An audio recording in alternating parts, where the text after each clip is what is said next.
Welcome to food addicts by Neethu. അപ്പോൾ നമ്മൾ ഇന്ന് തലശ്ശേരിയിൽ നിന്ന് തിരിച്ചു വരികയാണ്. അപ്പോൾ കോഴിക്കോട് കയറിയിട്ട് വരാമെന്ന് വിചാരിച്ചു. അപ്പോൾ കോഴിക്കോട് വരുമ്പോൾ നമ്മൾ എല്ലാവർക്കും അറിയുന്ന ഒരു കാര്യമുണ്ട്, എല്ലാവരും എന്തായാലും വാങ്ങുന്ന ഒരു സാധനമാണ് ഹൽവ. അപ്പോൾ എവിടെ നിന്ന് വാങ്ങുന്നോർത്ത് അപ്പോൾ കോഴിക്കോട് ഹൽവ വാലയാണ് നമ്മൾ തിരഞ്ഞെടുത്ത ഷോപ്പ്. അപ്പോൾ അവിടേക്കാണ് നേരെ വണ്ടി ഓടിച്ചു വിട്ടത്. ആ കിഡിലൻ ഷോപ്പ്, ശരിക്കും ഷോപ്പ് കണ്ടാൽ ഒരു ജ്വല്ലറിയിലേക്കൊക്കെ കയറുന്ന പ്രതീതിയാണ്. അതുപോലെയാണ് ഹൽവയൊക്കെ ലൈറ്റ് ഇട്ടൊക്കെ വെച്ച് സെറ്റ് ചെയ്ത് വെച്ചേക്കണം. അതും ഇഷ്ടംപോലെ വെറൈറ്റി ഹൽവ കേട്ടോ, ഒരുപാട് വെറൈറ്റീസ് ഉണ്ട്. ഇഷ്ടംപോലെ വെറൈറ്റീസ് ഹലുവകളുണ്ട്. ഹലുവകളിൽ ഏറ്റവും പ്രധാനപ്പെട്ടത് ഇളനീർ ഹലുവുണ്ട്, ബീറ്റ് ഡ്രൈ ഫ്രൂട്ട് ഐറ്റംസിൽ 5 വെറൈറ്റീസ് ഉണ്ട്. കുനാഫ ഹലുവുണ്ട്, മിൽക്ക് സീഡ് വൈകുന്നേരം എത്തും 6 മണിയാകുമ്പോൾ എത്തും. പിന്നെ മിൽക്ക് സീഡ് ഉണ്ട് സ്പെഷ്യൽ, അത് മേടിച്ചു. നല്ല ടേസ്റ്റുള്ള സാധനം. ഷോപ്പ് 24 hours ആണ്, അടക്കില്ല. എനി ടൈമിൽ ആൾക്ക് പർച്ചേസ് ചെയ്യാനുള്ള സൗകര്യം ഉണ്ട്. നമ്മുടെ ഷോറൂം KSRTC ബസ് സ്റ്റാൻഡിന്റെ ഓപ്പോസിറ്റ് കോഴിക്കോട് മാവ് റോട്ടിൽ. 24 ടൈമിൽ ഓപ്പൺ ആണ് ഷോപ്പ്.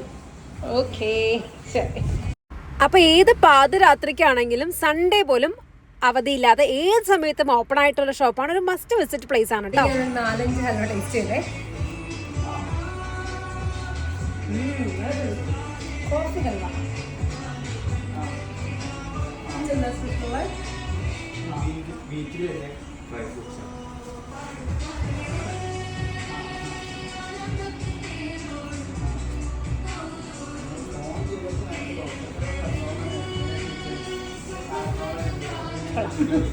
നോർമൽ ബ്ലാക്ക് ഹൽവയാണ് കേട്ടോ. ഇതെന്താ റേറ്റ് പറഞ്ഞത്? കിലോ 300 ആണ് വില. ഇതിന് റൈസ്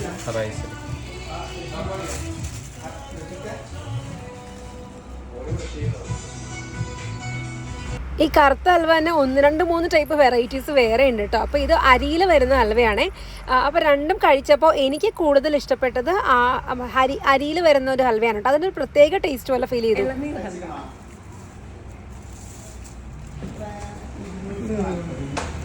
സത്യം പറഞ്ഞാൽ ഞാൻ ഹൽവയുടെ അത്ര വലിയ ഫാനൊന്നുമല്ല, പക്ഷെ അവർ ട്രൈ ചെയ്ത ഹൽവ എല്ലാം കുറേശ്ശെ കഴിച്ചു. ചിലതൊക്കെ ഭയങ്കര മധുരം എനിക്ക് ഒട്ടും ഇഷ്ടപ്പെട്ടു, ചിലത് ഭയങ്കര ടേസ്റ്റ് ആയിരുന്നു മധുരം കുറച്ചിട്ട്. ആ കോഫി ഹൽവയൊക്കെ എനിക്ക് നന്നായിട്ട് ഇഷ്ടപ്പെട്ടു. പിന്നെ പ്രഭാമയ്ക്ക് സ്പെഷ്യലായിട്ട് നമ്മുടെ വലിയുള്ള റെഡ് ഹൽവയില്ലേ, അതും വാങ്ങിയിട്ടോ. ഒരു 300 മുതൽ സ്റ്റാർട്ടിങ് പല ടൈപ്പ് ഹൽവാസ് ഉണ്ട്. അപ്പം നമ്മൾ എല്ലാത്തിനെയും ചെറിയ പീസ് എടുത്ത് ഒരു ബോക്സ് സെറ്റ് ചെയ്ത്, ഇത് കൂടാതെ അവിടെ എല്ലാ ഹൽവേസിൻ്റെയും മിക്സഡ് പാക്കിങ്സും അവൈലബിൾ ആണ് കേട്ടോ. 6 വെറൈറ്റീസ്. നോർമൽ നോർമൽ സ്പെഷ്യൽ ഇത് 12 വെറൈറ്റീസ് ഉണ്ടാവും. 6 വെറൈറ്റീസിന് ഡബിൾ പീസ്. ഹൽവയ്ക്കൊക്കെ ഇത്രയും വെറൈറ്റി ഉണ്ടെന്ന് ഞാൻ ഇപ്പോഴാണ്. Cornflour halwa, real fruit halwa, അങ്ങനെ പല ടൈപ്പ് ഹൽവാസ് കേട്ടോ. Dry fruit halwa, masala halwa. അപ്പോൾ കോഴിക്കോട് വരുന്നവർ മസ്റ്റായിട്ട് വിസിറ്റ് ചെയ്യേണ്ട ഒരു കിഡിലൻ സ്പേസ് ആണ്. അപ്പോൾ ഞങ്ങൾ കുറേ ഹൽവാസ് ഫ്രണ്ട്സിനും ഫാമിലിക്കും ഒക്കെ വാങ്ങി തിരിച്ചു പോന്നു.